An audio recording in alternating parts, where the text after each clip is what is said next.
Bueno, buenas noches. Vamos a comenzar la clase de hoy, ¿no? Como siempre vamos a esperar un par de minutitos y abrir hasta mientras el material pertinente hasta que se nos unan los compañeros.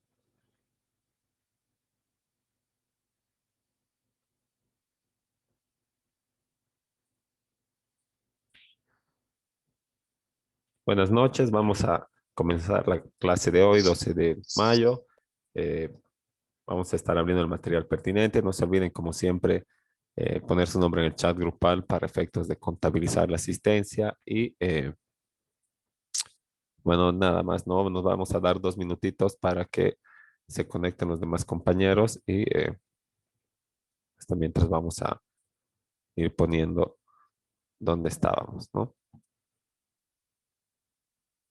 Y vamos a ir admitiendo. No se olviden poner, por favor, su nombre como siempre. Nos daremos entonces un par de minutitos, por favor.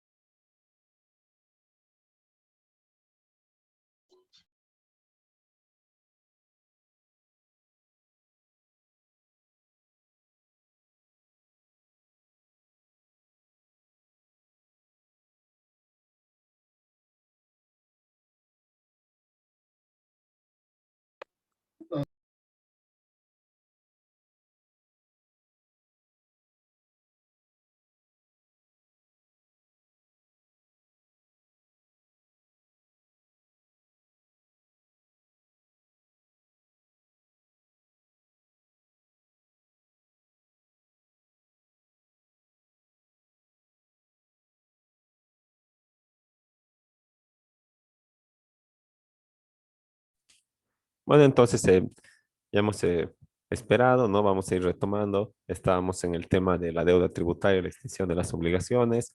Ya todos sabemos lo que es la deuda, qué es la deuda tributaria, qué es la obligación y cuál es la diferencia entre estas, ¿no? Pero vamos a hacer recuerdo de nuevo, nada más para entrar en materia, ¿no? La obligación tributaria es el tributo determinado, ¿no? Lo que debo al Estado por haber recaído en el hecho generador, sin ningún recargo antes de vencido el plazo para el cumplimiento de las obligaciones, o sea, antes de que entre en mora. Entrar en mora, la mora es una figura que hace referencia a una obligación incumplida en el término que establece el contrato o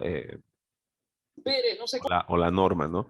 Entonces, una vez que yo caigo en mora, ¿verdad? Que he incumplido el plazo para el cumplimiento de mis obligaciones materiales y formales, entonces se configura lo que llamamos la deuda tributaria, ¿verdad?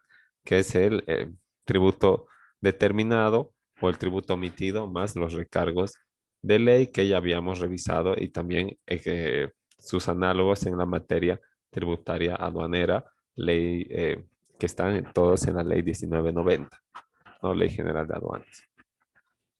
Entonces estábamos viendo esto de bueno, así configuradas como están las obligaciones tributarias, ¿verdad? Habíamos visto cuáles son las formas de extinción de estas obligaciones tributarias, ¿no? Eh, o del monto o de la cantidad líquida y exigible que se debe al Estado por el, el ejercicio de la actividad económica o haber recaído en un hecho generador, ¿verdad? Y que además va acompañado, como sabemos, de otros deberes formales, ¿no? Entonces, existen distintas maneras de cumplir con la obligación tributaria y vamos a ir viendo cómo o cuáles son estas, ¿no? Entonces, habíamos visto que dentro de la obligación o de la relación jurídico-tributaria, ¿no? El, la principal obligación que tiene que asumir el sujeto pasivo es la obligación material o la obligación de pago, ¿no? Eh, Existe anexa a estas obligaciones o accesoriamente también las obligaciones de tipo formal, ¿verdad? Y también habíamos destacado y creo que habíamos quedado acá, ¿no? Que yo puedo cumplir mi obligación formal y no cumplir mi obligación material, pero no puedo cumplir mi obligación material sin antes haber cumplido la obligación formal. O sea que puedo declarar y no pagar, ¿verdad? Para poder evitarme la multa por incumplimiento de deber formal y solamente deber el impuesto más el mantenimiento del valor, ¿verdad? Porque aunque mal, aunque no haya ido a pagar, ya he cumplido con mi deber formal, que es declarar, ¿verdad? Mi deber material queda pendiente. Entonces, algunas personas que no tienen liquidez en algún momento y más en esta época de la pandemia y una especie de, digamos, recesión económica que hemos sufrido, ¿verdad? Entonces, a lo que algunos han optado en el tiempo del IUE, ¿verdad? Que el IUE es un impuesto que se paga de manera anual y es fuerte nomás, pues porque el, digamos, el IVA es el 13% sobre lo facturado en cada mes, ¿verdad? Pero luego reúnes todo lo facturado en todo el año y si eres profesional independiente para pagar tu IUE, como se calcula sobre las utilidades y las utilidades se expresan en los estados financieros, los profesionales no tenemos obligación de hacer estados financieros, ¿no? Pero eh, entonces tiene que haber una forma de calcular la utilidad. Entonces el Estado dice que el 50% de lo que tú has facturado en todo el año es utilidad y el otro 50% has gastado, digamos, en el ejercicio de tu actividad, ¿no? Entonces, sobre esta utilidad, o sea, sobre la mitad de lo que has facturado todo el año, eh, tienes que aplicar la alícuota del impuesto, ¿no? Sabemos que la alícuota es el monto porcentual o fijo eh, que se aplica eh, sobre la materia imponible, ¿no? O, o sobre el valor, digamos, en este caso de la mercancía, ¿no? De lo que está en venta. Entonces, de ese 50%, ¿verdad? Tenemos que pagar el 25%. Y de ese 25%, la mitad me puedo descontar con facturas y la otra mitad tengo que pagar sí o sí. Entonces, aparte de que todos los meses pago IVA e IT, tengo que pagar IUE al final del año, ¿no? O bueno, hasta 30 de abril del año siguiente. Entonces, no ha habido mucha posibilidad de cubrir ese impuesto, porque además de todo el mundo hemos comprado sin factura, ¿verdad? El año pasado, eh, porque comprábamos alimentos, comprábamos productos de limpieza y todo lo demás del mercado informal o sin factura para ahorrarnos algún dinero, pero bueno, esto ha repercutido en que no hemos podido juntar la cantidad necesaria de facturas para poder descontar esa mitad del IVA de ese 25%, ¿no? Y producto de ello hemos pagado más impuestos, ¿no? De lo que podíamos haber pagado menos, aprovechándonos de las facturas de compra, como vamos a ver en su momento, ¿no? Cómo se aplica el IVA, pero bueno, esto es solo un ejemplo de cómo se pueden cumplir las obligaciones formales y no cumplir las materiales, pero luego sí hay que cumplirlas, hay que rectificar, porque si no nos viene ya la fiscalización, los procesos de determinación, y ya es, digamos, un poco más, eh, es engorroso, ¿verdad? No, congelan las cuentas, graban los bienes, además te pueden fiscalizar por muchos más periodos y no solamente por el que está observado, así que es nomás, hay que nomás cumplir. Es una opción, digamos, de declarar y no pagar, pero hay que cumplir lo antes posible, porque no nos olvidemos que aunque declaremos y no paguemos, todavía le afecta el mantenimiento del valor, ¿no? Ahora, Doctor, buenas noches. sí, buenas noches. Una consultita, doctor. Esto de pagar o sea, los impuestos y toda la situación está categorizado, ¿no? ¿Verdad? Porque si digamos, si yo, un ejemplo, si yo trabajaba en una empresa, no me sirve, digamos, la factura, o sea, que para descontar, lo que yo quiero decir es para descontar. O sea, si yo estoy trabajando, digamos, en una empresa y no hay descuento, digamos, de que si compro combustible, diésel y todas esas cosas, no hacen ningún descuento. Solamente serían medicamentos, y en alimentos, si no me equivoco. Eso va categorizado, ¿verdad? Eh, sí, sí, eso está, está por norma. Lo, la, las compras que se llaman vinculadas, ¿verdad? Para que pueda aprovecharse uno de lo que es el crédito fiscal. El crédito fiscal es, como dice, lo que me rebaja el impuesto, ¿no? Entonces, hay que ver de acuerdo a norma qué factura aplica y cuál no aplica. En el caso de los profesionales independientes, por lo menos, al momento de declarar el IUE, al final del año, ¿verdad? Estamos hablando solamente del impuesto a las utilidades de las empresas. eh, sí me sirve, pues, cualquier factura de compra. Y a los dependientes al momento de declarar también lo que es el RCIVA, ¿verdad? Por eso se reúnen algunas facturas de compra, pero tienen que ser, hay algunas que están vinculadas, otras que no están vinculadas, y es de acuerdo, como dice, al rubro, ¿no? Están catalogadas. Por ejemplo, en el caso de los profesionales independientes, ¿no?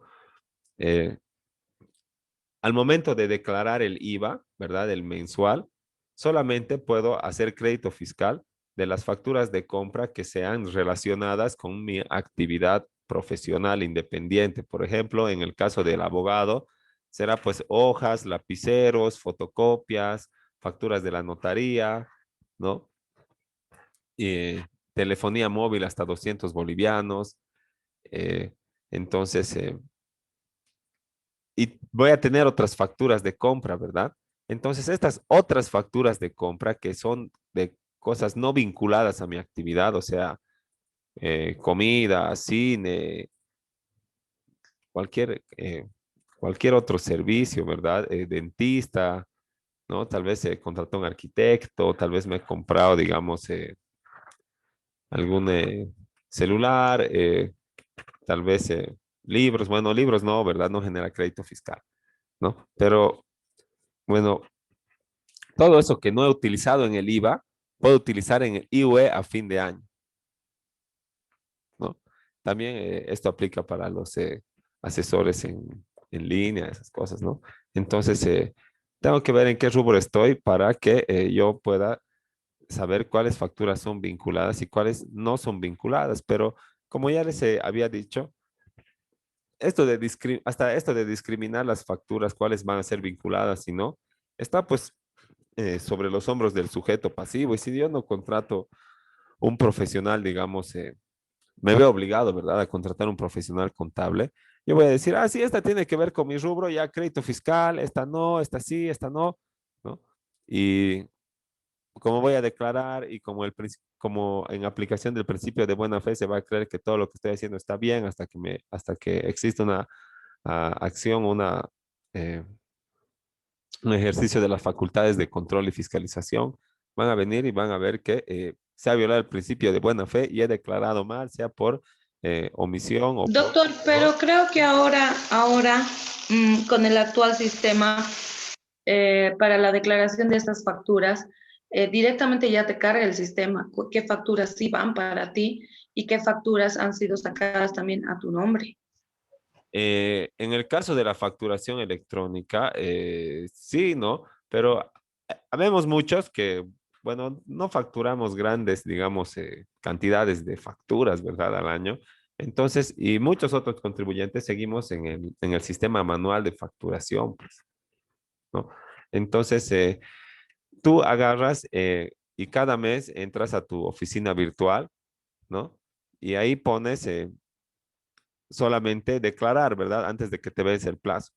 Pones declarar y te sale el formulario del IVA y el formulario del IT y ahí te sale solamente una casilla para que tú pongas la cantidad de lo que has facturado y la cantidad de lo que has comprado y la cantidad de lo que corresponde según vos, ¿verdad? Según tu interpretación o en su caso la de tu contador de el monto que está vinculado a tu actividad y que te vas a apropiar de crédito fiscal, ¿no?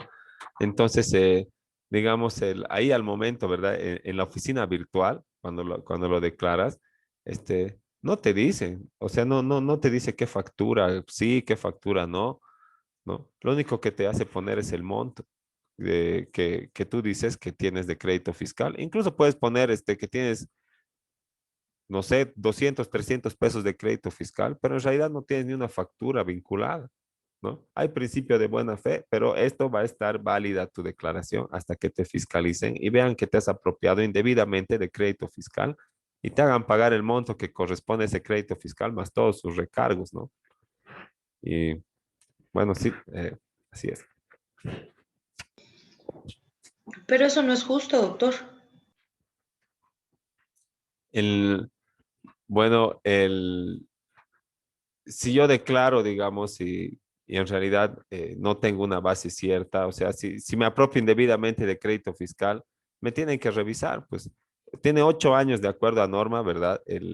Impuestos nacionales para Pero revisar. doctor, en caso de que, digamos, yo no contrato a un contador y quiero hacer yo este tema de mi declaración y efectivamente puedo tener algún error porque somos humanos, ¿no ve? Nos podemos equivocar, pero no me parece justo que no se me permita defenderme o decir ha sido un error y no debería haber una sanción tan grave como las que hay, ¿no? Bueno, es mi apreciación. Sí, bueno, va más o menos por ahí. Existen, digamos, vamos a ir viendo también más adelante, dos tipos o sea, dos niveles de infracción a las normas tributarias. Unas son las contravenciones y otros son los delitos tributarios, que ya es grave, ¿verdad? Con Ministerio Público, pena privativa de libertad y todo eso, ¿no? Pero cuando me equivoco, sí existe una multa que en realidad al principio no es mucho, ¿no? Bueno, sí es, y son unos 200 pesos o algo así, ¿no? Ciento algo, que se llama la multa por incumplimiento de deber formal. Por ejemplo, eso no es por equivocarse, es porque digamos, te hayas hecho pisar con el plazo. Pero cuando te equivocas o te apropias indebidamente de crédito fiscal, por ese monto que indebidamente te has apropiado, ese monto te van a volver a cobrar, pero como ha pasado tiempo, ¿verdad? De que tú has declarado, digamos, 30 pesos o 50 pesos, o en su caso 100 pesos que te has apropiado de crédito fiscal, que para vos ha sido bien, pero para la administración es indebida, eso vas a pagar con sus recargos, su mantenimiento del valor y todo lo que todos los recargos que correspondan, ¿no? Entonces, el, la multa es solamente económica, ¿verdad? No es tan gravosa, pero la macana es que fuera como dices, No, una doctor, multa muy, hay multas que son bien fuertes. es que Yo recuerdo que de justo, mi gerente general, ajá, de donde yo trabajaba antes, él declaraba sus impuestos. Entonces, él trajo unas facturas y le hicieron una auditoría, los impuestos a él, a sus facturas. Al final, hemos terminado pagando como 13,000 bolivianos de multa porque era de 8 años, como usted dice, efectivamente, que se había hecho la auditoría y habían unas facturas que él las tenía, pero que estaban mal emitidas. O sea, tenían un error, digamos, al escribir en el, ¿cómo se dice?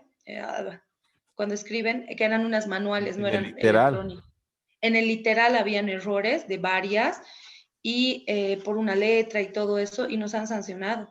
Y como eran facturas fuertes y además el cargo era del gerente, él tenía un sueldo bastante fuerte, digamos, ¿no?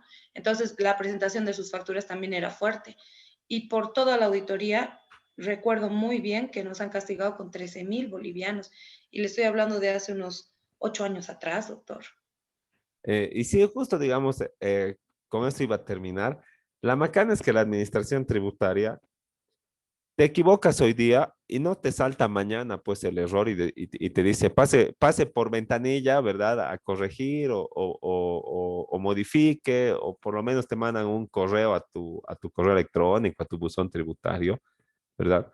Pero así con celeridad, pues para que no se acumulen los recargos, ¿verdad? Pero lo que pasa es que tú declaras, pasa un año, pasan dos, pasan tres, y vos sigues actuando pensando que has hecho bien, que bueno, no pasa nada porque nadie te ha notificado. Y después del quinto año, boom, proceso, ¿verdad? Y en 5 años, obviamente, se ha hecho el recargo de todo, del interés, de la multa por incumplimiento de deber formal, del mantenimiento del valor, ¿no? Todo lo que corresponda. Y es ahí que la deuda tributaria se hace pues gruesa, ¿no? No es como el tributo determinado al principio, pero si fuera con celeridad, ¿verdad? Y la administración tributaria te diría, está mal tu declaración del anterior mes o de hace 2 meses, ¿verdad? Entonces, digamos, deberías lo que has declarado más un pequeño monto, ¿no? Pero bueno, eso no pasa, pues, ¿no? Y Doctor, parecería ¿hay que una lo, manera de evitar eso? perdón.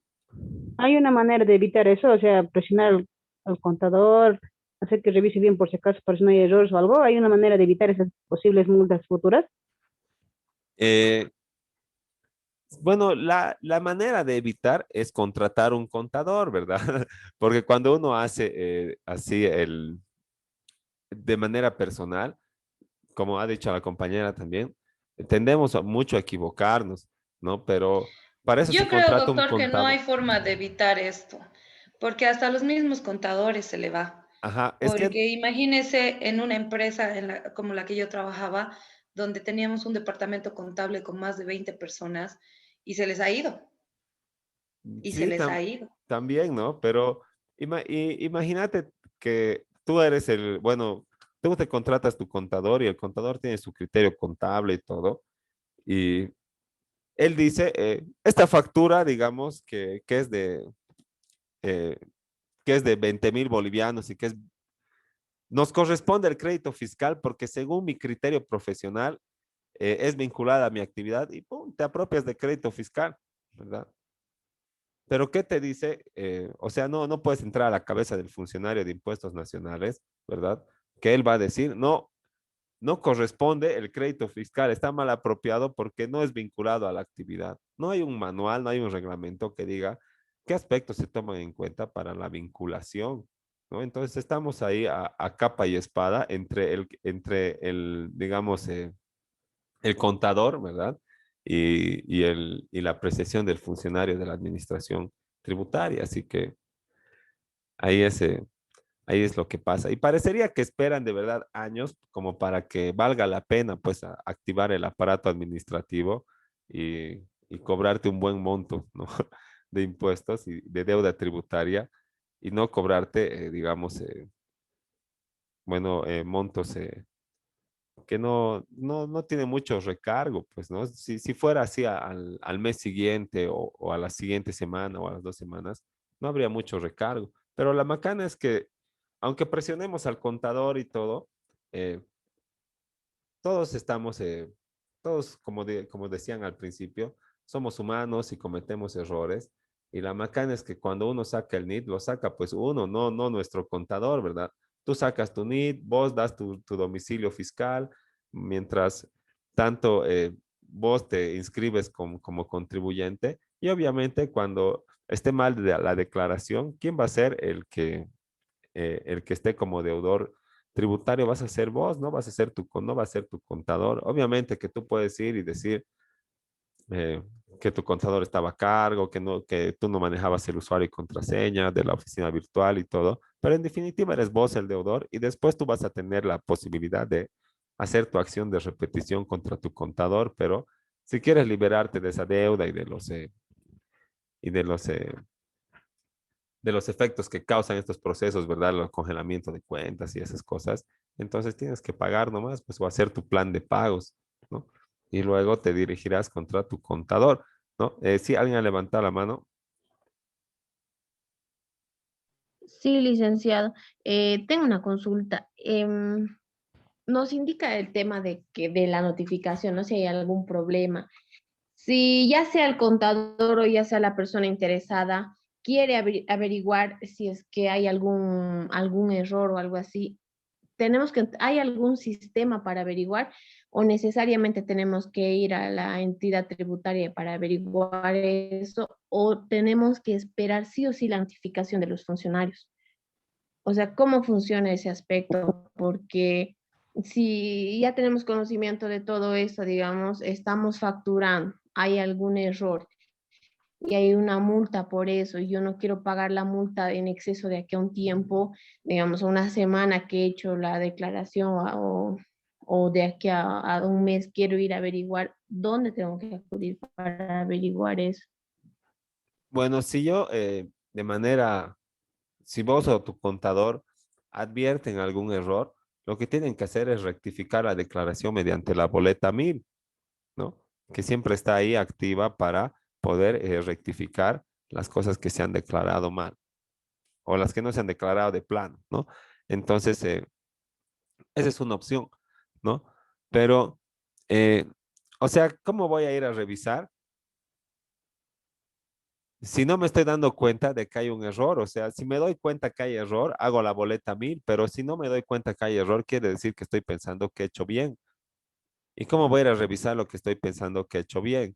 ¿No? Entonces, no existe en realidad un mecanismo para que tú revises, porque, digamos, tendrías que ocupar un funcionario y llevar tus facturas del mes que estás pensando que más o menos has declarado mal, ¿verdad? Entonces vas a ir y ¿qué vas a agarrar? No vas a agarrar un funcionario de fiscalización, sino vas a ir a la Jordán, por ejemplo, vas a agarrar una ficha y te van a dar con algunos de los funcionarios que están ahí en kiosco tributario o en servicio al contribuyente. Más bien yo creo que eso sería contraproducente, doctor, porque podrías provocar una fiscalización a todo lo de atrás, a lo pasado, o si es una empresa, a todos los funcionarios. O sea, en realidad, como le decía, a mí me parece que es muy injusto, porque tú puedes, como usted mismo dice, y hasta los mismos contadores saben, que puedes pensar que estás declarando bien, pero viene algo al siguiente mes o cambian o modifican algo y hacen sus, no sé, sus clases, no clases, digo, su capacitación vía virtual o lo publican y tú no viste esa publicación que había modificado tal cosa en la factura o tal cosa en la declaración y al siguiente mes declaras como siempre has estado declarando y ¡zas! De aquí a un tiempo sonaste. Tienes una multa porque no te habías fijado que algo se ha modificado o algo estaba, como les contaba yo, una factura que se te ha pasado, pues en lo literal que no lo has visto. Por eso es bien complicado este tema tributario, doctor, para mi gusto, ¿no? Sí, es la verdad, pero bueno, hay que nomás estar pues detrás del contribuyente también para la defensa del mismo. Y cuando tengan que asesorar a algún contribuyente así en temas tributarios, no podemos hacerlo solo así desde nuestro criterio jurídico. Siempre tenemos que andar de la mano con el contador del cliente o bueno, con un contador de confianza, sino para que no se también nos oriente en los temas Doctor, tributarios. ¿y no hay forma legal, así nosotros como abogados, de poder hacer una defensa para estas cosas? Porque sinceramente, yo que sé de este tema contable, siempre he pensado y he dicho, ¿por qué no nos podemos defender? ¿Por qué siempre se pierde en este tema tributario? Sí se puede, sí existe la defensa del contribuyente, pero ¿qué es lo que pasa? Digamos, vamos a ir un poco más adelante en la materia, ¿no? Lo que pasa es que, digamos, a vos te notifican, ¿verdad? Con una vista de cargo, luego te saca una resolución determinativa o sancionatoria. ¿Y qué pasa? Si vos no crees que está de acuerdo a la norma, no han interpretado bien o te tenías que apropiar del crédito fiscal y ellos dicen que no y vos crees que sí todavía, entonces, ¿qué pasa? Haces tu recurso jerárquico, tu recurso de alzada contra esa resolución. Pero tu recurso de alzada contra quién? Contra la autoridad de impugnación tributaria que es administrativo, o sea, todavía es institución tributaria. Entonces, como todos dicen, entre bomberos no se pisan la manguera, ¿no? Y rara vez la autoridad de impugnación tributaria le corrige a la administración tributaria. Y si no te parece la resolución del recurso de alzada, pues tienes tu recurso jerárquico, ¿no? Entonces es como la casación, ¿verdad? Pero todavía es ante administración tributaria, solamente que no regional, esta vez la general, ¿no? Y puede ser de que le confirmen todavía la resolución determinativa o sancionatoria a la administración tributaria. Y luego tienes todavía el proceso judicial, el contencioso tributario para poder reclamar la mala interpretación de la norma tributaria, ya no ante administración, sino ante el juez. ¿Ya? Pero lo que pasa es que cuando, eh, digamos, la norma dice que cuando, y bueno, vamos a ver eso más ratito porque se nos va a acabar el tiempo. Dice que cuando vos vas accionando tus recursos, vas perdiendo los beneficios tributarios. Hay como un perdonazo, un régimen de reducción de sanciones se llama, ¿verdad? Y establece que cuando vos vas a pagar desde que te notifican con la vista de cargo hasta 20 días, ¿no? Posteriores, vos te puedes beneficiar de la reducción del 100% de las sanciones, ¿no? El, o sea, tendrías que pagar el impuesto determinado más la multa por incumplimiento de deber formal, ¿no? Ahora, si vos activas tu recurso de alzada, ya no te beneficias del 100%. Antes de que se resuelva el recurso de alzada, o perdón, antes de que tú presentes tu jerárquico, ya te beneficias solamente del 60%, ¿no?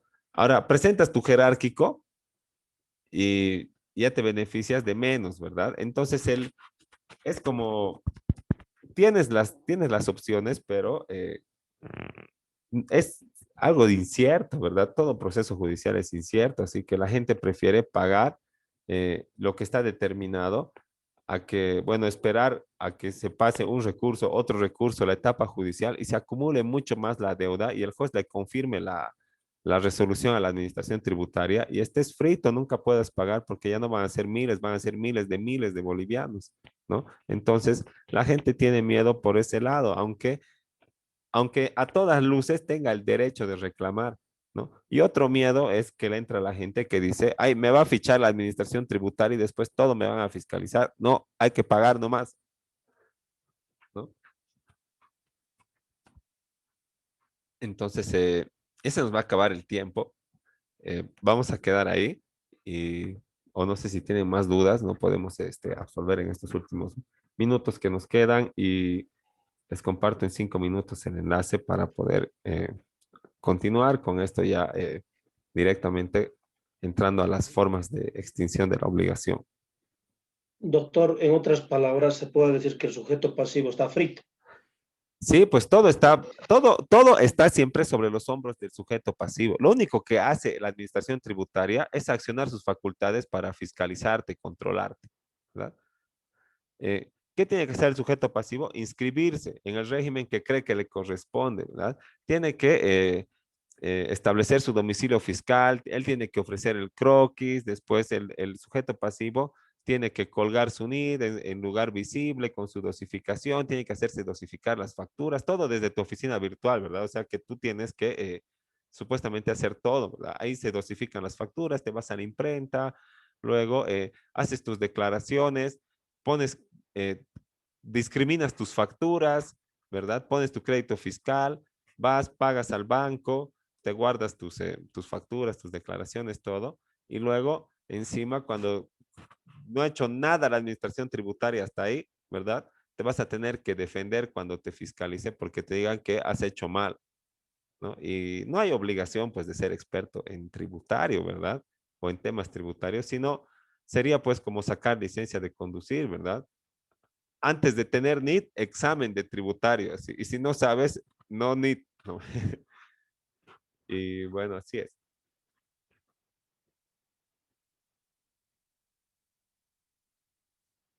Entonces, quedamos ahí y nos volvemos a conectar en 5 o 10 minutitos. Está bien, doctor. Ok, hasta luego.